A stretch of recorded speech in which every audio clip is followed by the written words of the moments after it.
Hey everybody, welcome to another episode of Card Talk, a podcast where we spend a little bit of your time talking about cards from Lord of the Rings, the Living Card Game by Fantasy Flight Games. My name is Dave Walsh. And I'm Grant Thompson. And today we're going to be talking about Bilbo. And he's a lore hero with 1 willpower, 1 attack strength, and 2 defense strength, and has 2 hit points. And he also has the ability to allow player to draw an extra card every turn. Grant, I'll let you start. In all honesty, for when he was released, the idea of a card draw that hit an extra card each turn that targeted a player was a good idea. I mean, you had Bilbo, which allowed you to exhaust to draw 2 cards. You had Wine that had to exhaust to draw 1 extra card. So Bilbo having that passive ability where he didn't have to exhaust was a good thing, but the overall threat increase of that hero, I mean, his stats aren't great. That makes him an easy target if you send him a quest for a Necromancer's Reach, or an enemy that's just getting an attack increase of, say, +2. So he cannot attack, he cannot defend, he can't really quest. So basically you just put him out as a dud hero just for his card draw. In all honesty, I haven't used him since the days of the core set in the Adventures of Mirkwood Cycle. He's not a hero that I think, ooh, I need some card draw in this deck. Oh, let's hide Bilbo in. Right. There are a lot of other heroes with better threat or better stats that you can drop into your deck for card draw like that. I mean, no doubt you'll mention Pippin from the Black Riders. Or, like I've said, of Bilbo. I mean, Bilbo costs 1 extra threat, but she's got 2 across the board and 4 hit points. So, to me, yes, you have to exhaust her, but you're getting 2 card draw out of her for her stats are amazing. So you can send out a quest, and then you can either ready her with Unexpected Courage or Cram and draw another card. I mean, some cards that I found work well with Bilbo are the cards like Protector of Lorien, where you have to discard to keep using its effect. Solo, it's ideal because you're getting a constant 2 cards per turn, but when you're having to divide that 2, 3, or 4 times, you're not actually seeing the benefit of Bilbo's effect. So, for me, he's not a great hero, and he can stay in the box along with some of the other dud heroes that I do not use. How about yourself, David? Well, I don't think it's a secret between you and I that I just don't like this version of Bilbo at all. When we talked about Frodo in that episode of Card Talk, you had mentioned, and rightly, that there was a lot riding on Frodo because of who he was in the lore of the Lord of the Rings. And then you also said with Frodo that they got him exactly right. And for however correct or right they got Frodo, Bilbo was definitely not right. Yeah.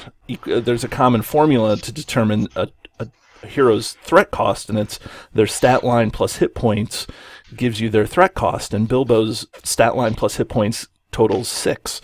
And so his threat cost should be 6, or if drawing a card is that important, then maybe 7. There's very few heroes that break the rule of stat line plus hit points. Spirit Glorfindel breaks it the other way for a super overpowered ability. There's cards that break the rule, but it's usually by 1. Either way, for Bilbo to break the rule by 3, I just think that is way too much for getting to the stat line. Like you said, he's a dud hero that you can't, you're not going to use except for the card draw. You can use Círdan, you can use, and you talked about Ori, you talked about Pippin, but you didn't talk about Ori. If you're running a dwarf deck, or, you need to trigger those cards, but at least you're getting a hero that you can use. Yes. Now, having said that, I feel like I have to weigh out some of the other things. Is that extra card draw can be used with some other cards. You can use. You talked about Protector of Lorien, right? Yeah. But if you talk about Spirit Eowyn, where you can discard a card, you're drawing cards with Bilbo. So maybe if you have extra cards in your hand, you can take that Eowyn and you can discard cards to Eowyn to increase her willpower. That's a good pairing. Plus, it brings in the Spirit Sphere, which has those cards that you may want to use in order to help Bilbo out, like Favor of the Lady. Favor of the Lady, and things like that. If you're going to use a card draw hero, there's a couple other cards that pair with any card draw hero, like Spirit Arwen. You can trash card, and then you put a resource on some Spirit hero or Aragorn. You can use the Spirit Legolas, discard a card to ready a hero. If it's Gimli, then he gets +1 willpower. I mean, there's all sorts of cards that you can use to pair with Bilbo, but to use Bilbo as a hero, and you said it perfectly, Bilbo's not going to be used to attack, defend, and he doesn't have enough questing to make his questing, a constant quester in the game. With Bilbo being part of the lore sphere, he has access to things like Fast Hitch and Burning Brand. They don't instinctively allow you to, say, quest, for example. Fast Hitch, you can ready your character once he's been exhausted to, say, quest. But if you're trying to make... But as you say, he's 1 willpower, you're not going to want him to quest. I mean, if you put a Burning Brand on him, Bilbo's defense, you could soak up some minor attacks from low attack point enemies, 1 or 2 attack point enemies, and you've just negated their shadow effect. But again, if you're going to use him use a defender, for the same sort of threat stat, go for Denethor.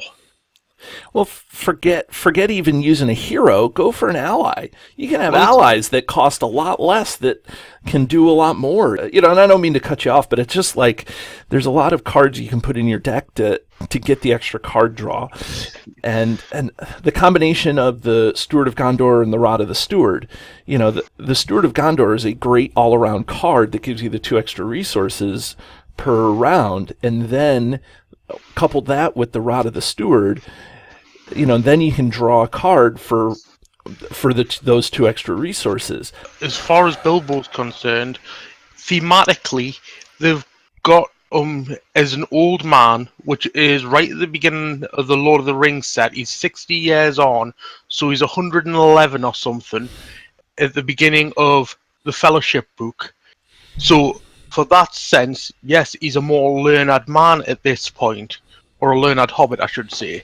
He's not so much as, give me a sword, I'm going into battle. He's just the case of, he's getting on in his life. So that's why I think they put him in his lore sphere, because he knows a little bit about a lot of things.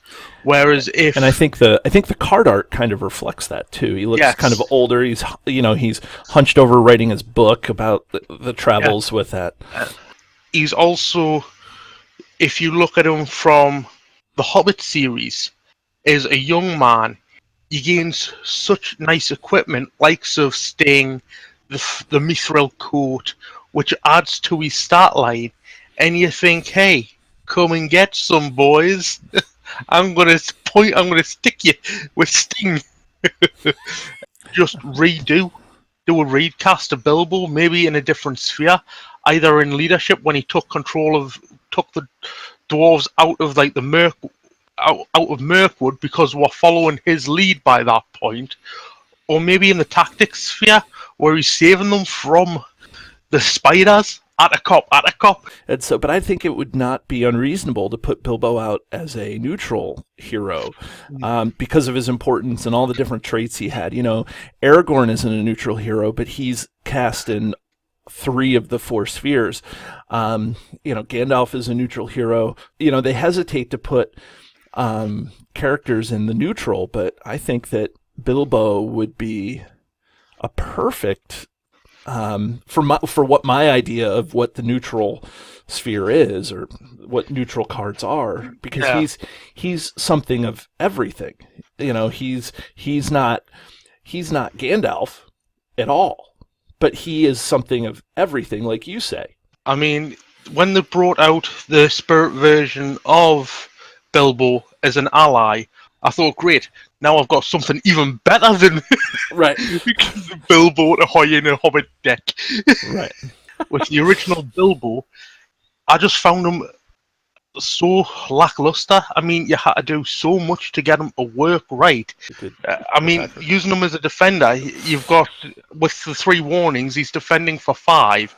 Add a Burning Brand, there's not much that can break through a 5 defense hero. With a Burning Brand, you don't have to exactly worry about the nasty shadow effect of +1 attack, or mitigate the defense of an enemy of the attack of the defending character.